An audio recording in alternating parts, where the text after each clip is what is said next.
ಆತ್ಮೀಯ ವಿದ್ಯಾರ್ಥಿಗಳೇ, ಎಲ್ಲರಿಗೂ ನಮಸ್ಕಾರ.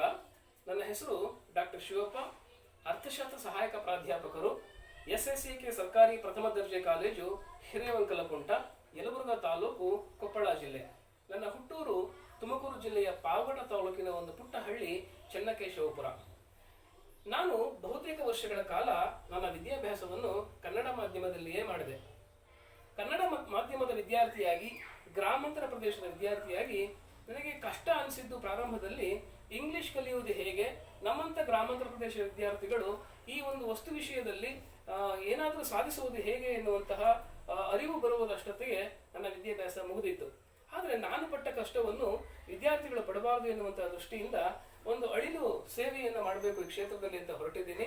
ಅದೇನು ಅಂತ ಹೇಳಿದ್ರೆ, ಹೈಸ್ಕೂಲ್ ಮಕ್ಕಳಿಗೆ ಮತ್ತು ಹಿರಿಯ ಪ್ರಾಥಮಿಕ ಶಾಲೆಯ ಮಕ್ಕಳಿಗೆ ಹಾಗೂ ಇಂಗ್ಲಿಷನ್ನು ಕಲಿಯುವ ಆಸಕ್ತಿ ಇರತಕ್ಕಂಥ ಎಲ್ಲ ವಿದ್ಯಾರ್ಥಿಗಳಿಗೆ ಇಂಗ್ಲಿಷ್ ವ್ಯಾಕರಣವನ್ನು ಕಲಿಸುವಂಥ ಪ್ರಯತ್ನವನ್ನು ಮಾಡ್ತೇನೆ. ಮೊದಲಿಗೆ ನಾವು ಈ ವ್ಯಾಕರಣ ಅಂತ ಅಂದರೆ ಏನು ಅಂತ ತಿಳ್ಕೊಳ್ಳೋಣ. Grammar is the study of the way words are used to make sentences.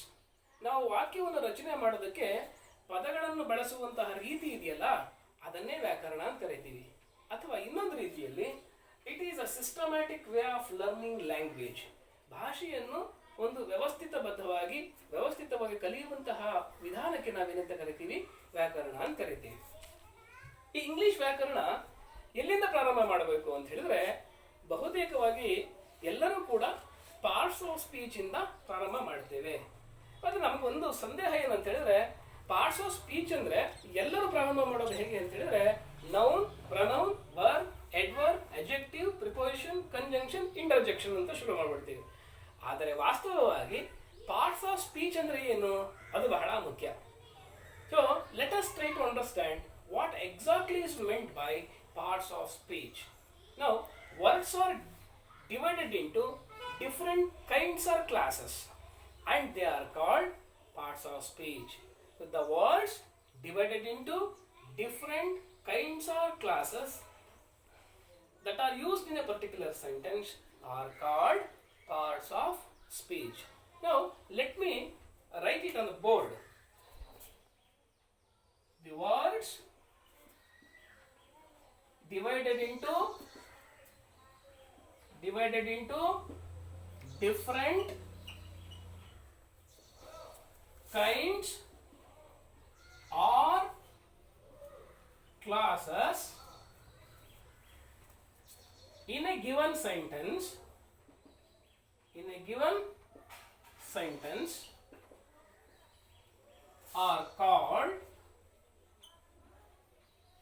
parts of speech. ನೋಡಿ, ಕೊಟ್ಟಿರ್ತಕ್ಕಂಥ ಒಂದು ವಾಕ್ಯದಲ್ಲಿ ಪದಗಳನ್ನ ವಿಭಿನ್ನ ವರ್ಗಗಳಾಗಿ ನಾವು ವಿಂಗಡಣೆ ಮಾಡ್ತೇವೆ. ಹೇಗೆ ಅಂದ್ರೆ, according to the work they do in a sentence. ನಾವು ಇನ್ನು ಸ್ವಲ್ಪ ಮುಂದುವರೆದು ಸೇರಿಸ್ಕೊಳ್ಳೋದಾದ್ರೆ, according to the work they do in a sentence. ಈಗ ಅರ್ಥ ಆಯ್ತಾ? What is parts of speech? The words divided into different kinds or classes in a given sentence according to the work they do in that particular sentence are called parts of speech. Now let me take an example. Krishna is a boy.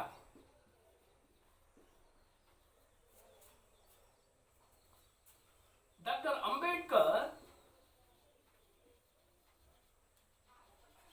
is an intellectual.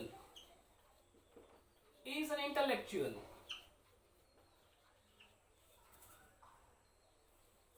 ನಾನು ಇಲ್ಲಿ ಎರಡು sentence ಅನ್ನು ಬರೆದಿದ್ದೇನೆ. Let me divide these two sentences into different kinds. Now Krishna is a word, is a word, a boy, a is an article. So Dr.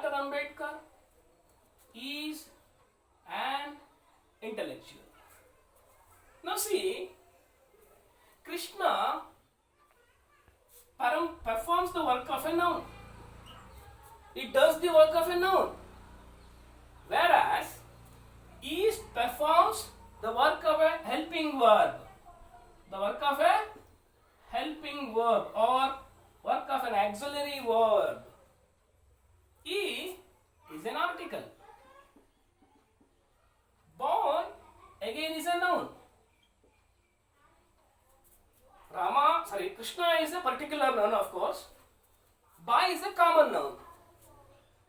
We shall discuss with regard to the different types of nouns in the classes to come.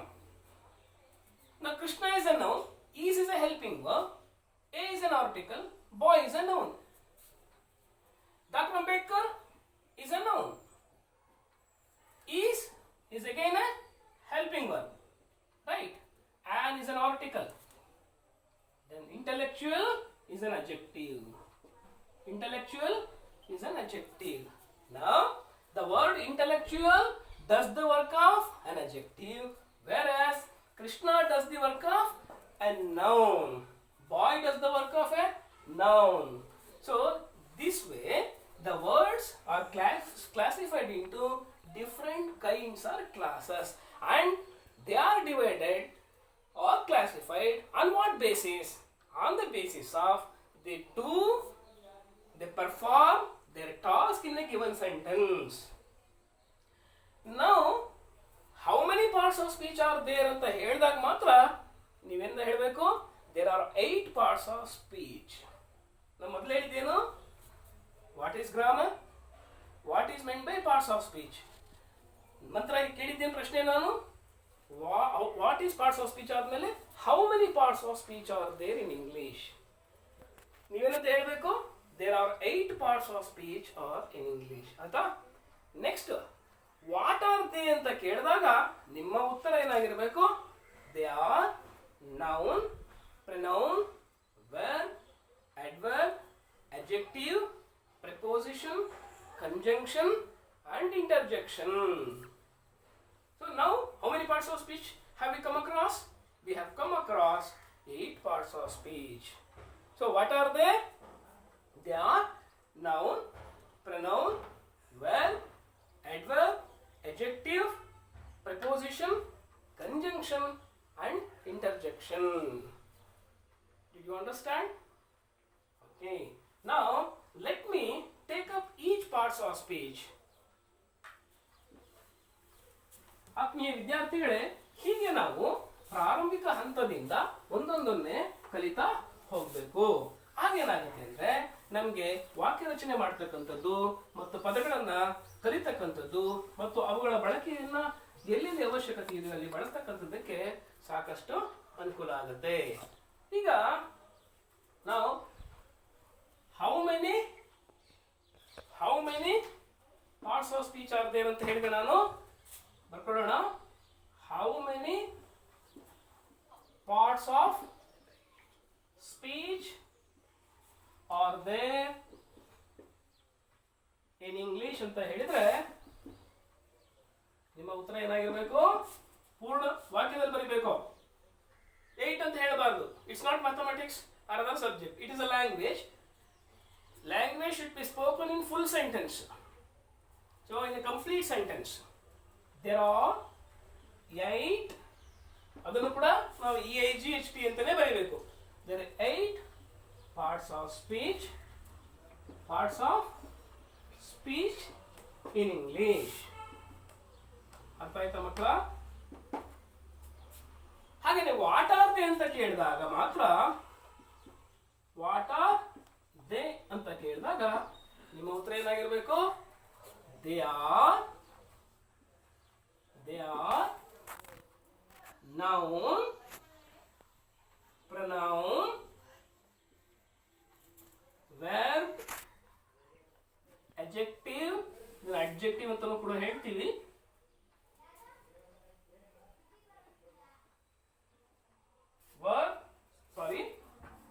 verb, adverb,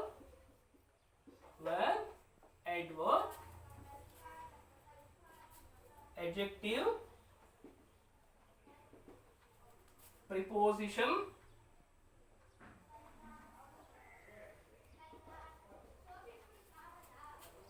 conjunction conjunction ಅಂತ ಹೇಳ್ಬಾರ್ದು, ಬಹುತೇಕ conjunction ಅಂತ ಹೇಳ್ಬಿಡ್ತೀವಿ, ತಪ್ಪು. Conjunction. And finally the 8th parts of speech is interjection.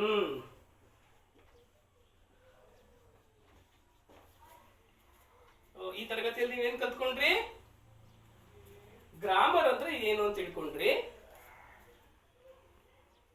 ಮತ್ತೆ parts of speech ಅಂದ್ರೆ ಏನಂತ ತಿಳ್ಕೊಂಡ್ರಿ. Parts of speech ಆದ್ಮೇಲೆ ಎಷ್ಟು ಪಾರ್ಟ್ಸ್ ಆಫ್ ಸ್ಪೀಚ್ ಇದೆ ಇಂಗ್ಲಿಷ್ ಅಲ್ಲಿ ಅಂತ ತಿಳ್ಕೊಂಡ್ರಿ. ತದನಂತರ ಯಾವ್ಯಾವ ಪಾರ್ಟ್ಸ್ ಆಫ್ ಸ್ಪೀಚ್ ಅಂತ ತಿಳ್ಕೊಂಡ್ರಿ.